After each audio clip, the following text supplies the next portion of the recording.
All right, once again, this is episode 23 of the Everday Bow Hunter podcast. Beside me, I have my brother Dan Zemer. I'm Mike Manley. And tonight in this episode, we're going to talk about early season bow hunting again. Last episode, we talked a lot about prep, but there's some things that we left out.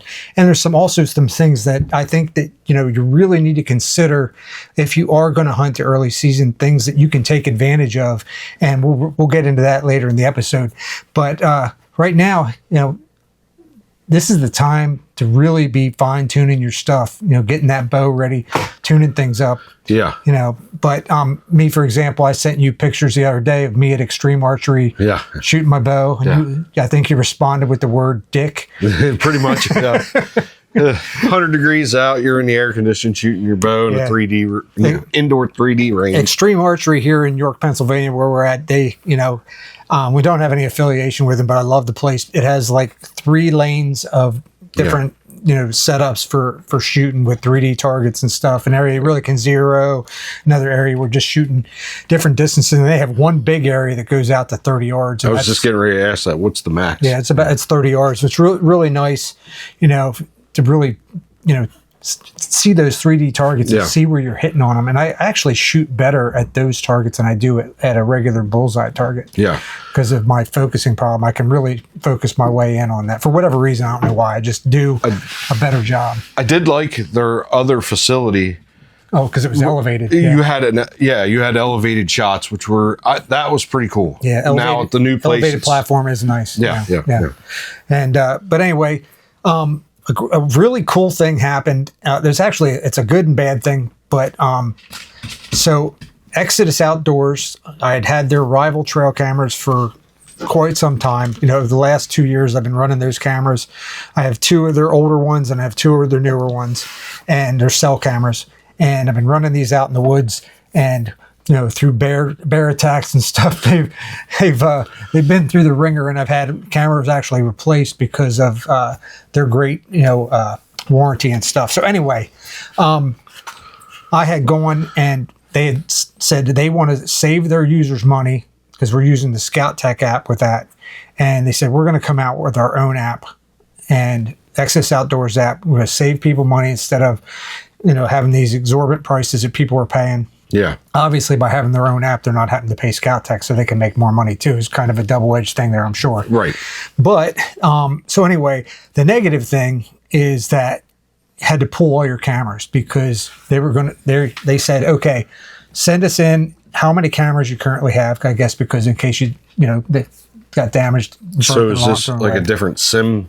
Different SIM card, right? Okay. So they had to give you a new SIM card and do a firmware update on the camera. So once you get the SIM card, you connect it to the app and then do the firmware update, which of course the app hasn't come out yet. And that's the bad thing. Oh. Right. So the app's been delayed. It was supposed to come out here in June, and it's delayed a little bit. So haven't been able to put the cameras back out, but this is what happened. So anyway, I get it. After I send in my camera information, I get an email back from customer support, and they say to me, hey, 2 of your cameras require actual hardware upgrades, right, to work on this new network. Send them in, and we will do the upgrades for you, ship it back, no cost to you. I said, oh, awesome. And then came back in another email after I acknowledged that, and said, hey, just send in all your cameras. That way we can just make sure they're all good at once. You don't have to worry about it. We'll do the firmware upgrades. It's almost a little scary. Kind of sounds like a Ponzi scheme, but no, it was a joke. And it's, I've talked to those guys at the Great American Outdoor Show in Harrisburg and stuff. And anyway, so I sent the cameras in, 4 cameras. It came back, and the email I got as they were shipping them back with the shipping information, the owner of the company emailed, and he said, Chad Sylvester, and he said, hey, the one camera that had bear damage on it. So I had one of those cameras that bear had ripped the antenna out of and had bite marks where it was trying to chew on the camera, right? He said, we replaced the front housing of that camera, right? Did a full upgrade on it. And inside the camera, we found a ton of ants and what else was in there? Eggs. A bunch of larvae, eggs and stuff. Eggs and stuff. And he said, we completely cleaned it out, gutted it, cleaned it out, and it basically got back. In the end of it, to make a long story short, I got 4 cameras back. They were basically refurbished, completely set up, ready to go, and updated, upgraded. And the moral of the story is, who does that? I don't care if they're trying to get you on the other network or whatever. Who goes through all that? Yeah. For one person, I'm sure they have a lot more customers than just me. I know, but that kind of seems like a pretty big financial loss on their end. 4 cameras, that's just one long-term profits of the customer. That's what they're looking absolutely. at. It's smart, really. With that cell network, they're making that. So, but like I said, with all that great customer service, awesome. The negative is I still don't have the app, and my cameras are not in the woods at a kind of crucial time, because talking about early season hunting, I do not want to be going into the woods not knowing. Well, I don't want to go into the woods hanging cameras, too far here into August. I didn't know where you were going with that. Because one of the things that I don't like to do, I did years ago, I do not want to go into these spots that I'm hunting or scouting, too close to the season. I want it, 4 to 6 weeks out where I don't touch that area. I'm not in there. I'm not touching anything. Let the cameras do their work. Let the cameras do their work, whatever. And most of the spots where I have my cameras are not spots that I'm actually hunting. I'm hunting near those spots, but not in those spots. That's just where high traffic areas where I seem to be able to get them on camera and trying to, work out that pattern. What patterns are they running? And, so that's a big thing. But before we get into that, so we're going to talk more about that. We talk about, what is crucial, Dan, to a hunter right now when it comes to his bow, getting ready for the season. What should a beginner understand about getting his bow ready for the season that's beyond just shooting it? All right. So right now, on that, you should be doing most of your shooting right now. You should be getting on point. So if you haven't, you need to get your bow tuned if you feel like it needs it. If it needs a tweak. It's not already. You don't want to be doing that like the week before the season. Our archery stores are so booked up. You might not get your bow back in time for the start of the season. But the biggest thing for me is right now you're doing all that shooting. So what are you doing? Essentially, you're putting your bow through wear and tear. Okay, so if you're shooting 100 arrows a day, think about what that cycle and that when you release that, impact and vibration that's going through your limbs and everything. So right now you got to really keep up with waxing your string. After a 100-shot session, grab that Allen wrench, go over your bolts. Just make sure that they're snug and they're not loosening up on you. Don't over tighten. Don't over tighten. You don't want a catastrophic event to take place because of negligence. You got to look over your gear, and I have been guilty of this, and luckily I haven't had anything happen. Nothing short of my sight loosening up and having to get a couple shots out just to make sure that it was right back to where it was. But it's simple things like that. Not just your bow, but your sight too. All your mounts, different things. I used to be a guy that had the detachable quiver. Because I like to hang it up in a tree. Well, I don't do that anymore. So now my quiver is fixed to my bow. That's another thing. Make sure that that's tightened up. Make sure it's not loose, because you start trekking through the woods with that thing come archery season and it's loose. You're just leaving a place for your arrows to pop out of your quiver because you're banging into stuff, and, going through the woods, you're always banging into stuff. So I do take my quiver off still. You still do? Well, you're hunting out of a tree, so you're kind of minimalizing your thing. But absolutely, it's too much. Too much. The way I hang my bow with a saddle, or even when I'm in a tree, hang on tree stand, the way I have it, I need to minimize that bulk of that bow. I get that. When you're in the saddle, your bow's basically right against the tree. Yeah. So if the quiver's there, that's just adding a bunch of crap to it. And having that off. When I tree hunted, I did not like the quiver on the bow because of that. Now that I'm hunting, I know it balances you out, right? It balances me out. My shot, I was shooting off to the left, no matter what I did adjustment wise. Stabilizer, all that. Natural, what do you call it? A natural torque for torque. Yes. And it's different for me with this Elite that I'm shooting now versus what it was with my Bowtech. My Bowtech, I never had that issue. Not even once. And talking to guys at work and just kind of working through the problem, the guy was like, well, when you shot it in, you had your quiver on, right? And I'm like, yeah. He's like, well, why are you taking it off? I'm like, you know what? I don't know. So I put the quiver back on, started shooting again, and I'll be damned if that didn't eradicate any of my tilt that I had going on, my pulling. So what's funny about that? What's that? You're the opposite? I shot your Elite last year, remember? Yeah. I had to use your Elite. For those of you who don't know, my bow blew up on me last year. I was shooting a 2022 Bear Alaskan, and it literally came apart on me as I was prepping for a week-long series of hunts. He was coming in as I was leaving base camp there, and he calls me. He must have went in town. He's like, Dan, you ain't gonna believe what happened. Blah, blah, blah, blah. Moral of the story is I left my bow there because I was going back up in 2 days. And I said, hey, man, you're the same draw length as me, same everything. My bow's there. Go shoot a couple hours, see if it works for you. If it does, it's yours for the rest of the season. I'll just use my crossbow. We were late in the season anyway. It was 2 more weeks of hunting left. And I said, I want you in the woods, so yeah. And what's remarkable about this is I picked it up. I did not have the quiver on it, right? It took the quiver because you have different arrows. And I shot my arrows through it. And first arrow at 20 yards, dead in the bullseye. And I shot like 6 more. They were all in the bullseye. And I was like, I text Dan. I said, I can't believe this. I'm going to shoot. And I end up shooting like, I don't know, 20 more arrows or something like that. And I said, I'm freaking drilling it. And, I didn't have to change anything with your sights or anything. Because that's one of the things I was worried about. I didn't want to change anything on his bow.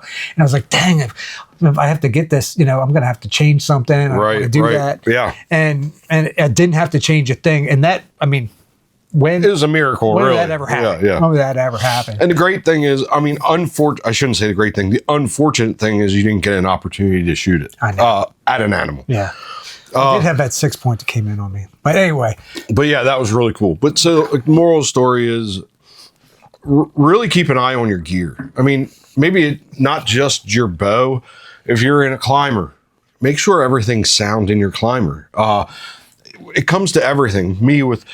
Get your blind out. If you're hunting out of a blind, get it out now. Make sure your poles aren't cracked, this, that, and the other. You don't have tears in your cloth and different things, or moldy, because you may have put it away when it was dewy or rainy in the later part of the season last year. And can I add one more thing about that bow before you get into that?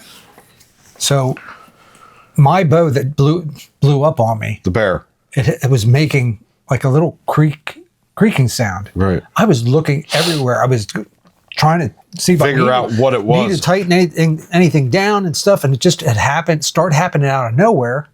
And I'm like, where is this sound coming from? And I was literally standing there on the back deck at camp because I could shoot elevated there. Yeah. And I'm pulling the bow back just to see, and it just in that pull back, just sitting there trying to see where it's coming from, I let down, and as I let down, it goes on me and comes apart. And I said, oh shit. And then things like that. If you start hearing a creaking sound that wasn't there before, that's your first sign something's That's an happening. Indicator. Yeah. You probably shouldn't shoot it anymore until you figure out what that is. Take it to your bow shop, have them look at it. I had done things, I thought it was my rest. I put a little bit of mineral oil on there and hoping that would, lube it up. And of course, mineral oil does not have any scent to it. So it's a good thing to use if you do want to lube it, especially as it gets colder. Yeah. But anyway, I was like, crap, and I didn't have much time to address it. I'm up at camp. What do I have? And I was actually like, Dan, can you stop by my house and get my crossbow and bring it up to camp for me? Yeah. I was like, I'm going to miss a day of hunting or two here or whatever, or maybe I can drive home. All these things are going through my mind. But so that's why, as Dan's saying, the maintenance stuff on your bow is critical. Even though I had done it, my bow was good, but heck, it was practically a brand new bow. Yeah. And it just still didn't perform. So Elite is greater than simple. Bear. Sorry, that didn't work out. Which is why that Elite's nice bow, isn't it? Yeah, it is. I like that. Shooting that's great. It's a nice bow. It's so smooth. That actually still shoots better than the. I have the Matthews lift now, and Dan's Elite just a smoother shot. It's so smooth. Yeah. It's quiet. Part of me wishes I had gotten Elite now. For what it is, it's a quick little bow. I mean, I'm obsessed with it. I love that thing. Matthews lift.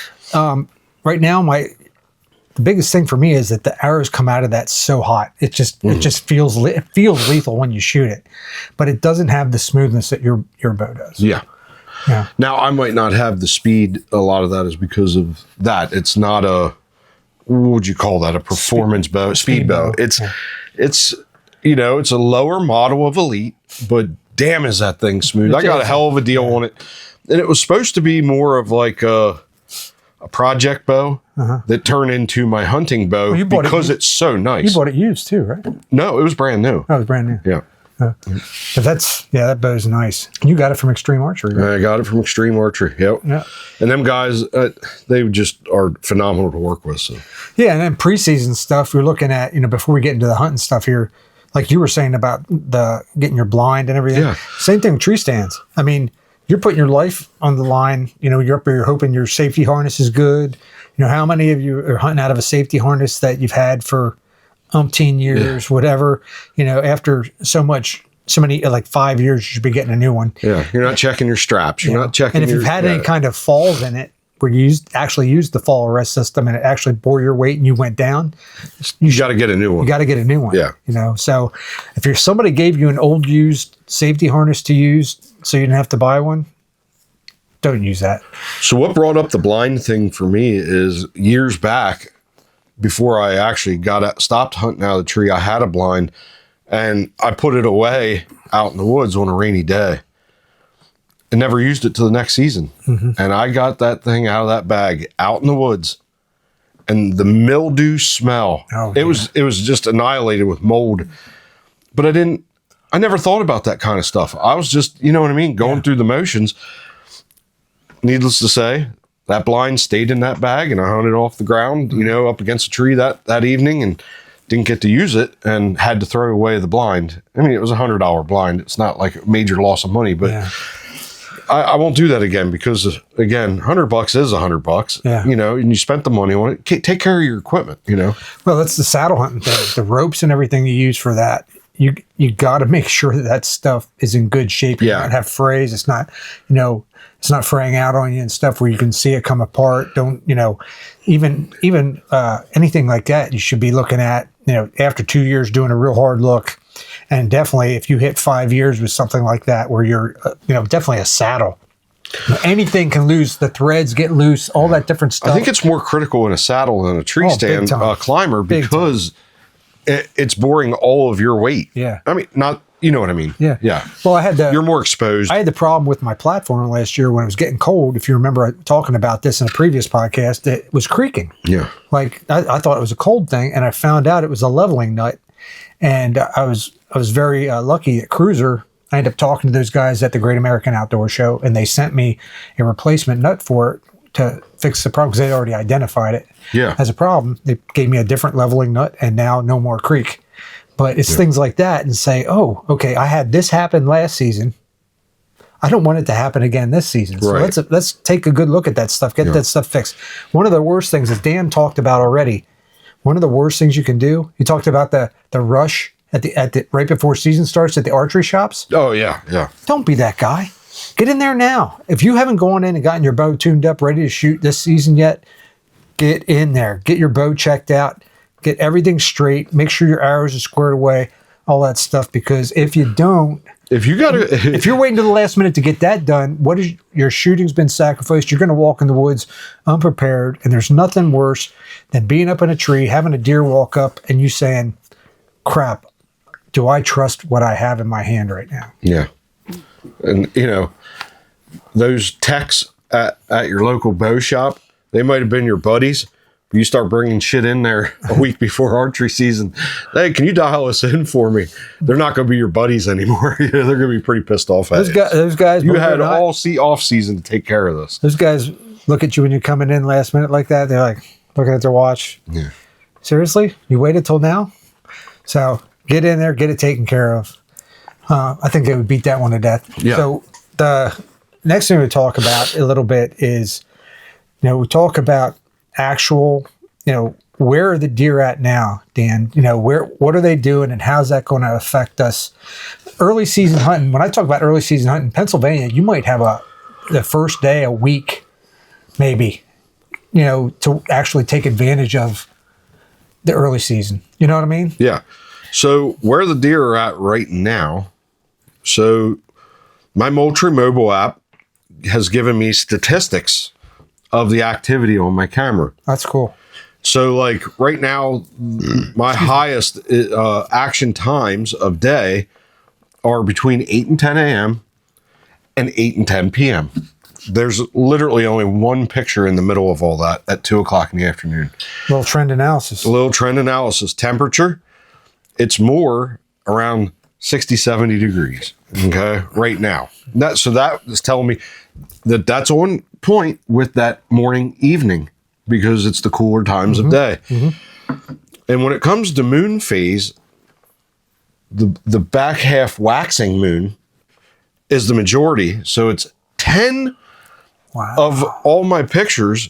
The proof is in the pudding of moon phase. What kills me about, there's so much argument out there about moon phase, and I've never been a moon phase hunter. I've never even given. I know, but when you get statistics like that, it's hard to argue with that. You know what? I'd be really interested, Dan, to see where that's at end of season. Yeah. Hey, that's what's great about this right now, is having it up at this time of the year. We have months to work to hash that out. So I've been working with the Moultrie mobile field team, outside of Dan's Moultrie here, which you have the Edge Pro. Right. And you would just have the Edge, right? I have 2 regular Edges, but I have the solar panels to go with them. Mm-hmm. And honestly, the 2 spots that I have them in have not been producing at all. I went from having constant deer there to really dried up. So I'm hoping here over the next month that changes for those areas. If not, it's telling me something, Yeah. I really haven't been able to get that kind of data that you're getting there. Yeah. I'm envious. Yeah, I'll tell you what. Is that only a pro feature too? I think we talked about this already. Is that only a pro feature? Pull up your app. No, I'm not going to do it right now. Well, yeah, you just okay, so I think the pro feature is you can send the higher, you can set your camera at the high resolution. The high. Yeah. Okay. Higher end, yeah. So, but the biggest thing is it has these zones. So if you're that's right. You said about that zone. You're getting like so in your window, they break what. Okay, so every day it does a test photo. So that test photo, in that picture, there's different square zones within that picture.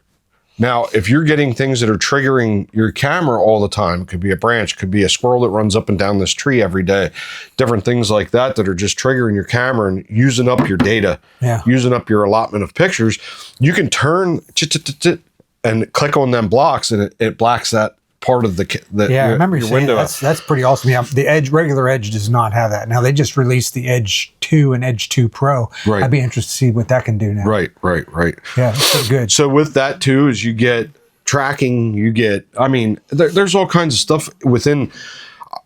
I don't want to sit here and I'm sorry. All enamored with the Moultrie app. I only really been just introduced to them, so I'm just getting used to them and stuff, but that's incredible stuff. With the Edge Pro, you get maps, you get your activity, which is your trends. Okay, then you have weather, which is like your Weather Channel app, different things like that. But you can within that weather, you can kind of game plan, which takes me to the next thing on here is game plan. So you can kind of through game plan plot your hunts in conjunction with the moon and the weather. Wow, that's awesome. Yeah, so that's one of the things we talk about for later in the season. Yeah, right. So Moultrie has really done it. They're really kind of elevating the game here when it comes to that. I'm only missing, as far as pictures wise, like Dad said the other day, I'm only missing the bear to have the triple trophy on camera so far. But I had just this morning, or it was like 9 o'clock this morning, I had a little 4-point, could be a 6. I couldn't see brow tines because it was the side of the head. But I've had pretty consistent. I have one boomer on there. That's a nice deer. And the body is massive, and he's going to be a thumper. So I'm pretty excited about that. Wow. It's a hell of a nice spot. Yeah, it is. Yeah, our buddy Jevin was like, damn, there's game in that spot. Like, I was like, yeah, buddy, there is, man. It's a hell of a spot. We Thanks, talk Dad. about, like, right now, Dan's talking about, he's got these deer on camera consistently. You kind of have, you're patterning those deer, and you kind of seeing the time, like you just said, the time of day, the moon phase, all those Weather. patterns that you can develop, whether it's through, visual scouting yourself out in the woods, trail cameras, whatever. Just going out in there, seeing the physical signs, seeing the tracks in the ground, which is a huge thing. I think knowing time of day. Time of day is huge. That's huge, because is this a morning hunt? Are they only coming through in the evening? Different things like that. So you're not just wasting your time going up there, sitting there 4 mornings in a row on a wing and a prayer. Yeah. The camera's telling you they're not there in the morning, dude. Go hunt somewhere else. Yeah.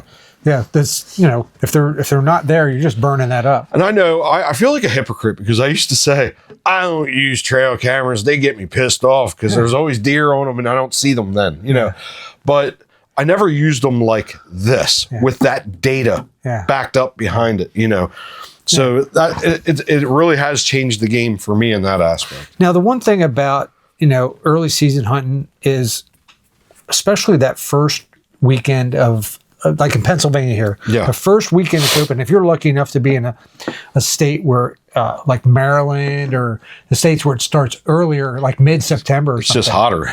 It's hot as hell, but they are on those summer patterns still. And when you're getting into October, like Pennsylvania season starts, October 5th this year? Mm-hmm. Yeah, a little later. Right, a little bit later. And they could be coming off that pattern. That first day is your opportunity, or that first couple days is your opportunity to go out and take advantage of them being on that summer pattern still before they start, In fact, one of the first deer I killed after retiring from the Army, it was the first weekend, and the 2 buck had come down off the top of the mountain together, and I ended up shooting one smaller rack. But anyway, they were together and on that pattern, right? Yeah. They're still more in their natural pattern, because hunting pressure hasn't forced them to move. They haven't moved because of hunting pressure or whatever. And if you've done good scouting you find a good funnel, travel route that they're always in, food source they're always at, that first day can be money. I know there's a lot of people say, I don't hunt early. I'm, in the season, and I'm not going to hunt till later. I know you're not a big early season guy. I still hunt. But I still do it. I think it's a great, and it's also, I don't really enjoy it because of the bugs and it's heat. Also a time to take a doe. It is. Now, what I was you brought up, saying about the September thing, brought me to a valid point, not a valid point, but an exciting point, maybe. All right, let me just get to it.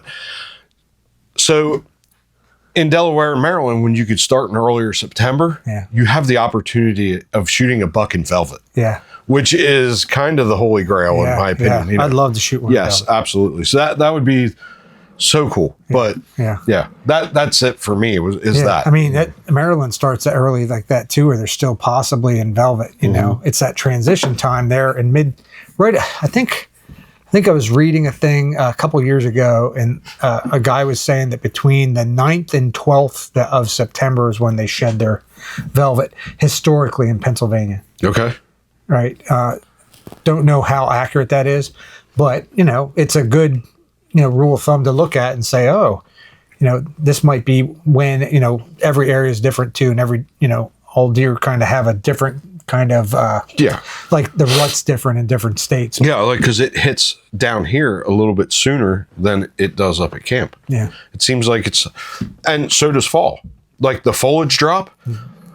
It's happening up there faster than it's happening down here. It's like almost like a reverse. Yeah. Yeah. We always see the deer running and more doe killed on the road and stuff, down here where we're at versus when we go up to the mountains here. And then all of a sudden it's like, they're still not running. What the heck's going on? Yeah. When you see a lot of dead deer on the highway, you better be in the woods. Because that is like your first indicator. Sorry. The rut has hit. They're chasing doe and they're running to get away from them bucking. It's like history. There's times where the highway going up to camp, it looks like a freaking murder scene. Yeah, it's that many dead deer everywhere. Especially, and it happens too when the fawns are being born. Did you know that the statistic in Pennsylvania for hitting a deer in your lifetime is 1 in 36? That's freaking incredible. 1 in 36 people will hit a deer in Pennsylvania. I can see that. And it's 1 in 18. I've come insanely close, multiple times. I've hit a deer, so it's happened to me. I've hit one in Tennessee. So in West, they were bringing out I destroyed what states. a doe in Tennessee. I was just watching this podcast. I can't remember what it was. It might have been Meat Eater podcast. I can't remember. But the one that's the worst, I was thinking like Wisconsin, Michigan, something like that, is West Virginia. The statistic is 1 in 18 people will hit a deer in their lifetime. That's pretty crazy. I wonder if it's got more back roads per freaking... Probably. More rural roads. Yeah. Yeah, but still, in Pennsylvania, 1 in 36, it's a hell of a statistic, you know. And I am one of them. So because I've hit a deer. So and chances are, if you've hit a deer earlier in your life, you're going to be part of that statistic that's hit 2. Well, I'm probably destined for 2. But so we talked about that hunting stuff or whatever, and getting yourself, understanding that you getting out there and sitting on that travel route for that early season hunt when they're still on that pattern. Yeah. Because right around that first week of October is when things change. Yeah. So you can do a lot of early season prep and you get really good idea where deer are now, but those deer are not going to be there still come after that first week of October. Now they might hit that food source still. They might be all over that same food source, like there's a field or whatever, Right. They might be hitting that every night. But the deal is, the time they hit that is going to adjust. It's going to be different.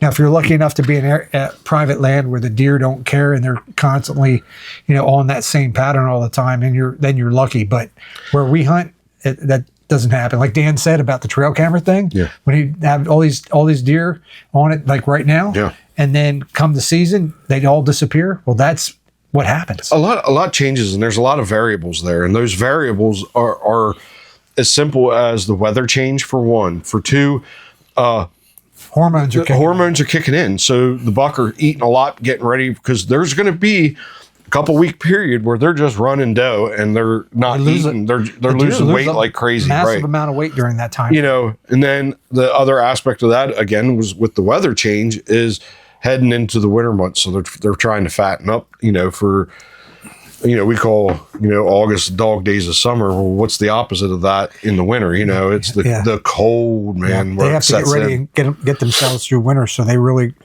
have to go back there. Because if we get a cumulative snow, they're digging in. It's actually a dangerous time for bucks during that time frame, because you get really bad weather and they haven't had a chance to really rebound from that. It can be really tough on the deer population. Right. But like we were talking about, that understanding where that change in the deer patterns happen. I talked about before going out pressure. in the winter months. Yeah. And scouting and finding those historical rubs. Right. I have spots that, because I've hunted areas so much that I've hit historically now, I say to myself, okay, when the weather changes, this is going to happen. This is what's going to happen. They are going to move to this area. This is where most of their movement is. And that changes too based on food sources, because it's not always going to happen that way. You can't just say this is going to happen, but you can use that as a tool. Yeah. Right. And like I had an area last year, I said, okay, there's 3 different, actually not just one area, but 3 different spots that I knew of that come scrape week around that, 20th, 19th, 20th of October is when those deer are going to start really hitting scrapes. They're going to daylight themselves. Yeah. And you got to put yourself in spots where you've identified scrapes, historical scrapes, or even community scrapes where they're hitting it year round. And those scrapes really come alive in that time frame. But to go from that early season and understanding that what you're looking for early season wise is fleeting. It's not going to last long. Right. Unless you're in a state that does start hunting on September 1st. Well, where we are in public land too, and I had said it a couple minutes ago. This is public land centric here. Yeah. We're talking about public land hunting. And I'd said it a couple minutes ago. As soon as archery season hits and you start getting every Tom, Dick, and Harry archer out in the woods, which I didn't mean that in a derogative way. I don't know all these hunters' names. So hunting pressure changes everything. Mm-hmm. You can utilize hunting pressure to your benefit. Oh yeah. And you could say it's sink or swim. You either learn how to utilize hunting pressure and get yourself above it, away from it, where the hunting pressure is going to push them to, or you're just going to kind of be sitting there licking your wounds, wishing you were a better hunter. Well, they watching both the Mississippi State has a huge deer lab doing massive deer study. They have a ton of collared deer down in Mississippi, and then there's the Penn State deer lab, right? And both of them talk about a common theme around deer, and that, well, we think, okay, we go in an area, we hunt it, and the deer are gone now, they become nocturnal, whatever.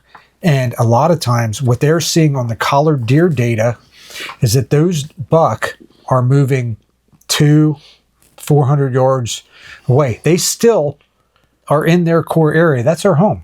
Yeah. They're not going to all of a sudden change where their core area is. Their home, they just their know home where range to is go. not going to change. The home range is the area they might traverse and do like a 5-mile loop, but their core area is going to be like a 1 square mile area that they're in. And that's not going to change. But what will change is where they're bedding, where they're, the trails that are using during those movement times, all that stuff. And they might become a little bit more nocturnal, where they're only moving in those low light areas. So your chances of hunting, getting them, are in those, what Dan was just talking about, that he's gotten on his camera data, is just after it gets light and just before it gets dark. Yeah.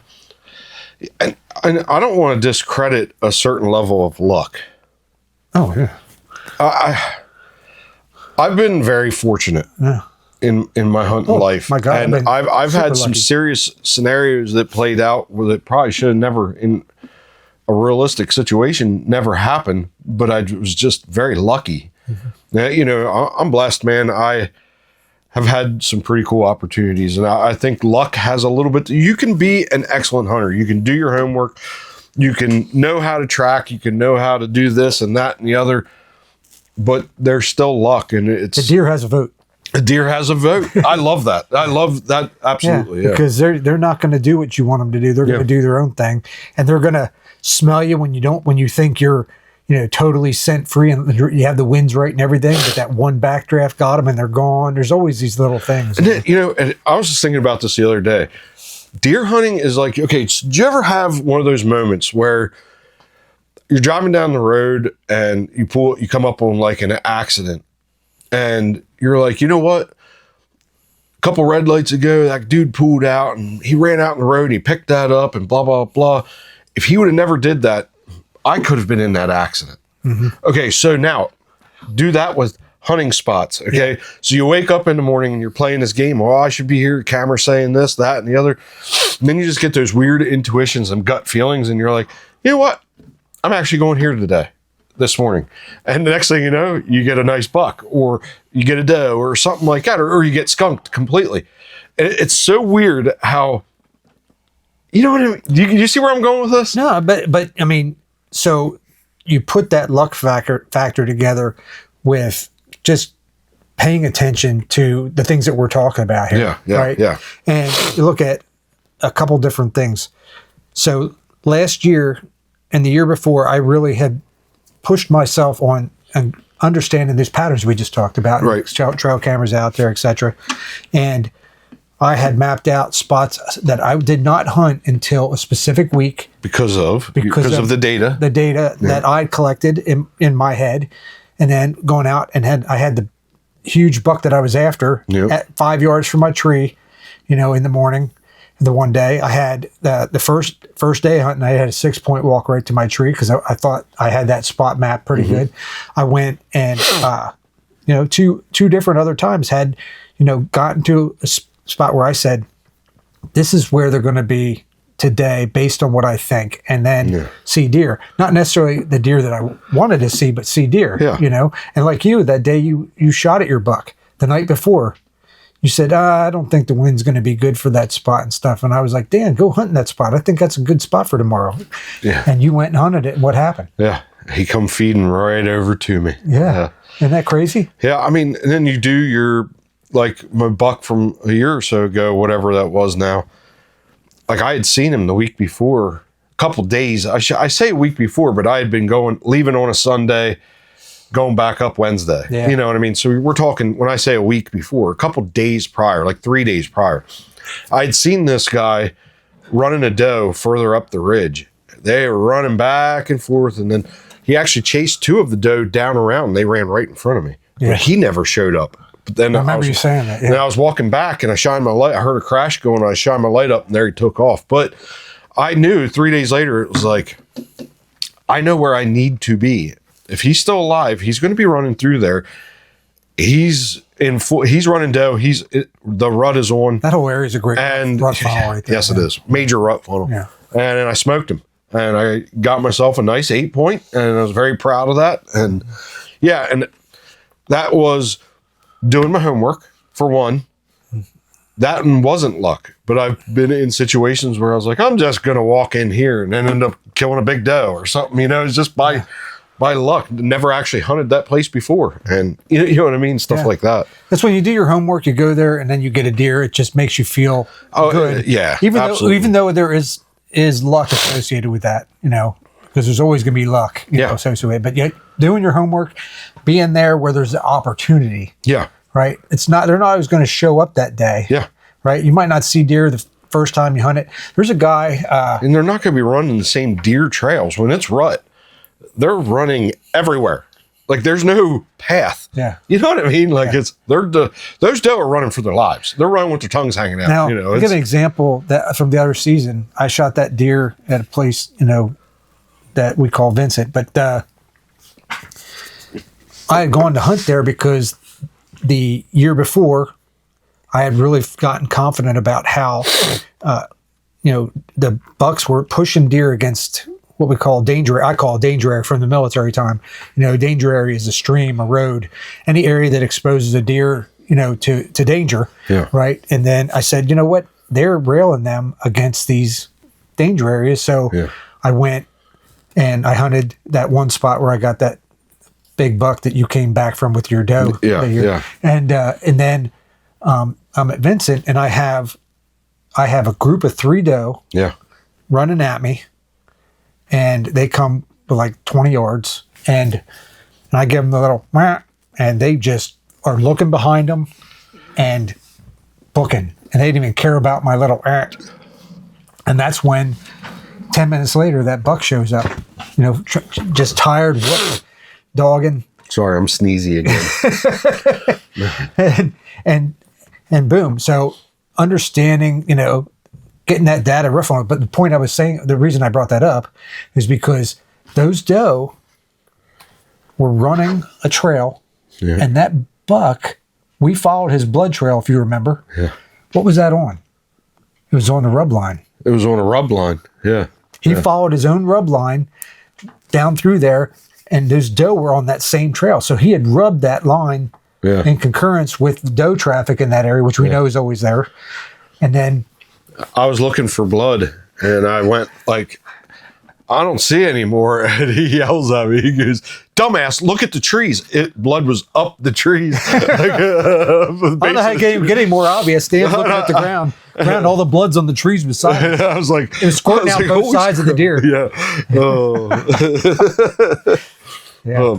What I like about that spot, Vincent or Cone, it's a great early season gauge of what's to come in late season. It is. Like it's you go the in perfect there and see doe running there. You say, okay. It's kind of an observation deck. Yeah. You know, it's I like that spot for that, to know, okay, this is happening now, but a month from now. Yeah. And that's why you really got to say to yourself, sometimes you go to a spot and it feels like it's a real good funnel there, and say, okay, today, early in the season, these doe are running in here. Maybe I want to keep from shooting these doe right now. And this spot, I might need them later. If I don't get a buck between now and the time the rut hits, I could come back at this spot, and this spot could be money. Yeah. Right. I mean, that's a thing. Where there's doe, there's bucks. So early season is a lot of good time, like you just said. Observation hunts. You're really collecting data. Yeah. You know? Banking it, and that. You know, the name of the game is to see. At the end of the day, is to at least see deer. Yeah. So, oh no. You're gonna sneeze. Dan, if you guys listening, Dan is sitting here suffering bad, wanting to sneeze. Damn allergies this time of the year. Actually, wife right now is probably on her way back from her class. And she said, I'm going to get you some Flonase on the way home. I've been miserable the last few days. Oh, my God. Ugh.